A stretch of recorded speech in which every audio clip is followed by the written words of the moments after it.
é mais como se fosse assim o gráfico de espectro. Então, assim, o comprometimento normalmente é dado pelo nível de suporte que a pessoa precisa. Normalmente isso está expresso ali nas funções executivas ou na capacidade de comunicação, mas isso não significa que uma pessoa que tem maior nível de suporte, por exemplo, tenha mais reatividade aos estímulos sensoriais ou o contrário. São coisas que variam bastante. Então, aqui nesse primeiro gráfico eu trouxe só como comparativo uma pessoa que tem bastante atividade na responsividade sensorial, mas que tem uma função executiva mais bem desenvolvida, precisa de menos suporte, pode passar. Aqui também com bastante diferença no processamento sensorial, mas com um pouco mais de necessidade de suporte, pode passar. E aqui uma pessoa que precisa ainda mais de suporte, no nível de suporte 3, por exemplo, mas que não tem tantas diferenças na captação, né, dos órgãos sensoriais.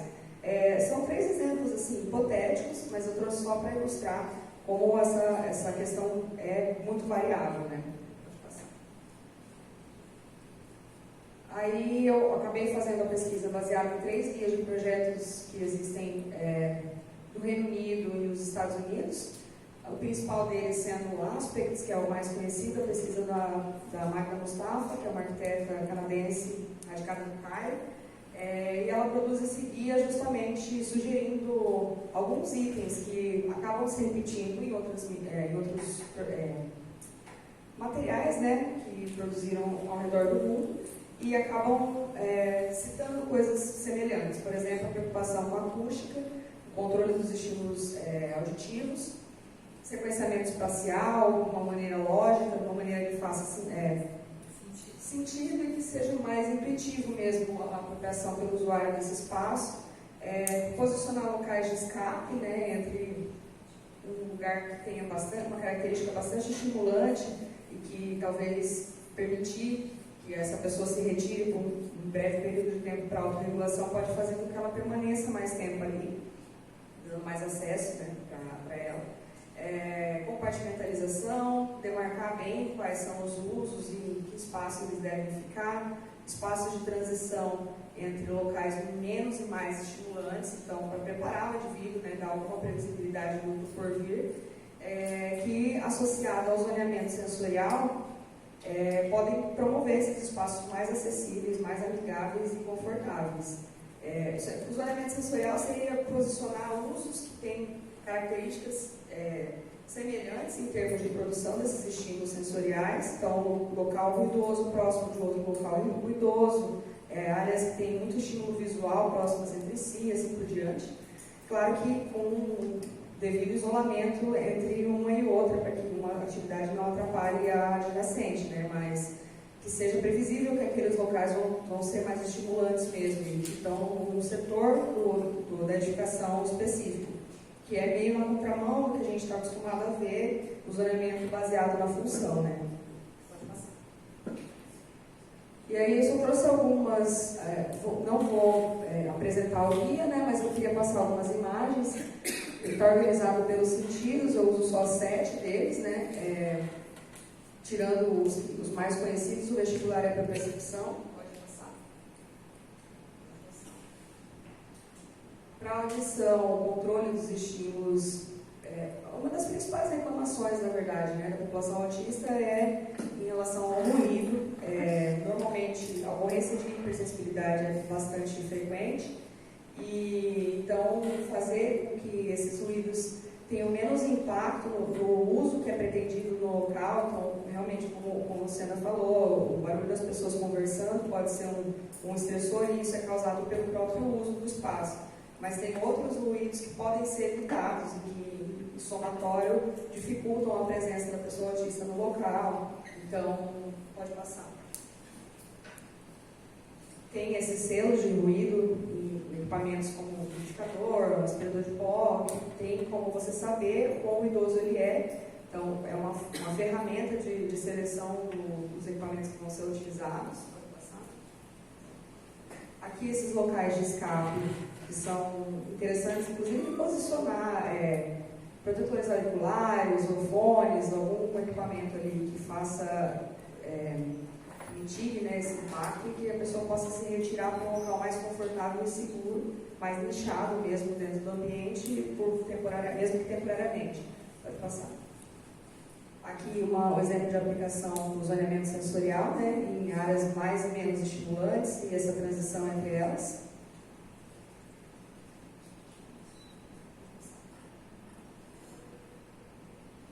Em relação à visão, tem algumas medidas que podem ser tomadas, né, evitar... Na verdade, se baseia bastante no controle e na personalização dos estímulos, dos espaços, né? Então, assim, se possível controlar e pensar que a maior parte desses usuários poderiam ser hipersensíveis, melhor, porque é mais fácil a gente adicionar estímulos no ambiente, num local específico para quem precise deles para se autorregular, do que prever como se todos os usuários fossem hiporresponsivos, né, e depois você não conseguir tirar esses aspectos over, né, dos ambientes. Pode passar. Aqui tem algumas pistas visuais que são dadas através ou da pintura ou da sinalização, né? Aquele exemplo ali nas faixas de pedestre é espanhol, uma forma de identificar como usar a faixa pela própria pintura, pelo próprio previsão de signos, né? Que indiquem como usar. Essa compartimentalização na imagem de baixo é feita através da cor, que indica o percurso e o uso que é dado para aquele espaço. O uso da paleta de cores neutras e usando o contraste, as cores contrastantes e vibrantes, só para indicar alguma coisa em específico. Então, nesse caso aqui, o amarelo da porta indica o acesso e também a proteção, né, do acesso vertical ali do prédio. As cores neutras e o uso da cor mais vibrante só para indicar o local onde são realizadas as atividades. E embaixo uma legibilidade dada pelo azul, que é entregado para indicar o percurso. Aqui um percurso confuso e intuitivo, até na organização, na setorização em planta, a gente já consegue ver como fazer isso ser mais intuitivo para o usuário.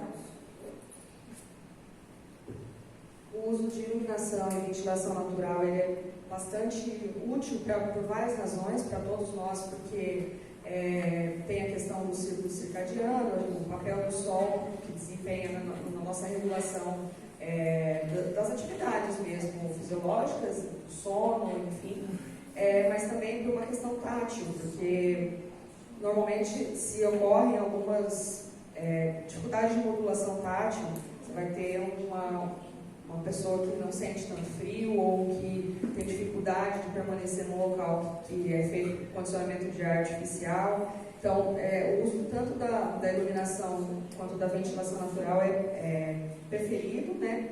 Mas sempre com uma possibilidade de personalização, no caso dessas janelas com a persiana integrada, né, que permitem o fechamento ou condicionamento de ar, se assim for da vontade da pessoa que vai usar aquele espaço. Aqui é bem nítido o sequenciamento das atividades, ela é posicionada de uma forma bem lógica, no sentido de cozinha-corredor, com a sala integrada, né, mas com essa demarcação dos usos que são dados através do uso de materiais diferentes da cozinha para esse local de estar, mas ao mesmo tempo nítida a continuidade. A Lei Cidade Limpa em São Paulo foi responsável por produzir essa limpeza no excesso, né, de informação visual, que é uma coisa bem importante evitar. A confusão ela é iminente, assim, quanto mais estímulo visual, principalmente visual, porque a apreciação da informação sensorial realmente ela é predominantemente visual, os autistas, né? Então é uma coisa que atrapalha bastante e que eu trouxe só para demonstrar como fez a diferença.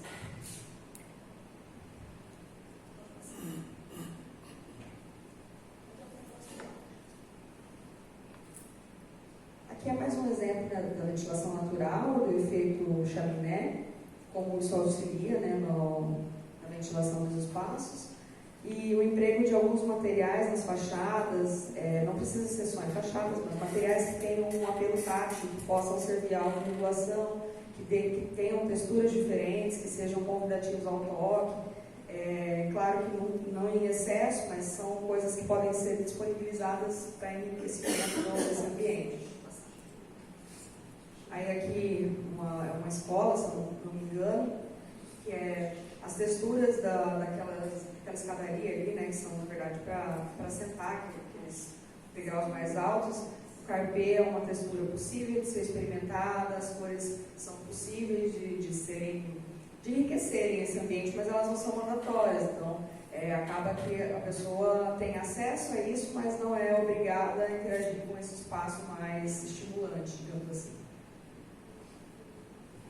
Aqui é um hospital, que também tem esses nichos de espaço. O mobiliário pode servir para autorregulação, tanto promovendo essa privacidade, né, como também balançando, tem alguns exemplos mais adiante, né, servindo ao toque das mãos, as cores. Aqui na previsão de vegetação em espaços urbanos a gente consegue o mesmo resultado, né, com um material possível de uso para autorregulação. O olfato é um sentido bastante ligado ao paladar, e a seletividade alimentar dos autistas tem bastante relação com o olfato em si. Então, promover a dispersão desses odores mais fortes. Então, vai fazer um local de alimentação, fazer ele com a previsão de janelas de grandes dimensões, ou prever já sistemas de exaustão, ajuda bastante, e, se possível, a separação. Acho que é a próxima imagem para mostrar. Esse é o uso da lavanda como enriquecimento, né, sensorial do ambiente. Aqui é um exemplo de uma praça de alimentação que acaba sendo um pesadelo para autistas no geral, né? Então, principalmente por serem dentro de shopping. Então, essa proximidade entre as mesas e os odores se misturando, e os estímulos visuais demais, as luzes normalmente variáveis e intermitentes, porque sempre ficam piscando, mas luzes brancas, intensas, pessoas conversando, são vários fatores que auxiliam na não participação do autista nesses espaços sociais e acaba até atrapalhando as trocas que acontecem neles. Aqui é um local de alimentação ao ar livre, que já tem essa questão de dispersão de odores, permite o convívio social sem que seja de uma maneira impositiva e muito cheia de estímulos, apesar de ser um país mais frio e não ter tanta necessidade das sombras, né, pela insolação não ser tão intensa. No Brasil, a gente precisaria fazer esse filtro de colocar um pouco mais de condicionantes térmicas. Esse mobiliário aqui é interessante pela permissão de movimento que ele dá para o usuário, então ele ajuda na autorregulação, tanto a cadeira de balanço quanto essas cadeiras suspensas, né? Redes também, são alguns móveis que dão a liberdade de movimento, ajuda bastante para o autista se autorregular, e normalmente esses móveis são preferidos. Assim, né? No parquinho, esse mobiliário que tem um enriquecimento do sistema vestibular, mas também é opcional para as crianças brincarem, se sentirem confortáveis e seguras para isso, né? Aqui também previsão de balanços nos espaços públicos, enfim, é uma série de medidas que podem ser tomadas justamente para fazer tanto serem confortáveis e acessíveis, mas também preferidos, terem esse apelo com os autistas de frequentarem os espaços. Normalmente, as dificuldades proprioceptivas e vestibulares fazem com que a gente seja um pouco mais desastrado, caia mais de escadas, enfim. E aí, nesse caso, sempre prever corrimãos. Normalmente os arquitetos não gostam muito disso, né, de ter que prever os corrimãos, porque normalmente são feios. Eu trouxe esse exemplo porque ele é um exemplo de corrimão bem bonito, esteticamente é muito agradável, e ele tem uma serventia muito grande, né? A compartimentalização ela pode ser feita tanto pelo uso de pisos, materiais semelhantes em locais que têm o mesmo uso, como pela previsão de paredes, de divisórias. Esse local mais, de uma certa forma, mais enclausurado, pode permitir a sensação de segurança que a pessoa precisa no momento de crise. Aqui a compartimentalização está sendo feita através do chão. No piso tem esse friso que indica que ali é o uso de estar em detrimento desse uso esse local de passagem, né? que também é interessante para demarcar onde ficar, clareza de informações é bem importante. Bom, acho que é isso. Eu trouxe aqui algumas sugestões de leitura que são de duas autoras autistas, a Donna Williams, que já faleceu, e a Temple Grandin, que é a principal autora no mundo sobre autismo em primeira pessoa, né? E acho que a chave para esses espaços acessíveis, na minha opinião, e pelos trabalhos que eu venho estudando, está no controle dos estímulos sensoriais, que são empregados, às vezes, a revelia, assim, de uma forma mais irresponsável, porque as pessoas não param muito para pensar nesse impacto. E, de preferência, quando possível, permitir que se personalize, de acordo com a demanda de cada autista, porque cada autista é único. Quando possível, então, que esse espaço permita tanto o controle da luminosidade, tanto quanto perguntar, né, para a própria pessoa como ela prefere que seja revestido esse espaço individual, de uso próprio. Mas existem algumas recomendações, sim, e têm sido produzidos trabalhos muito bons ao redor do mundo, alguns poucos em língua portuguesa, mas é um mercado que vem acordado para a importância dessa atenção, né? Então acho que tem bastante potencial. Agradeço pela oportunidade de estar aqui, de ter essa troca, e acho que é isso. Obrigada.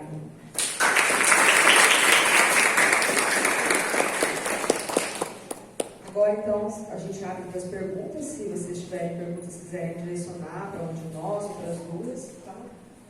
Acho que complementando a frase dela,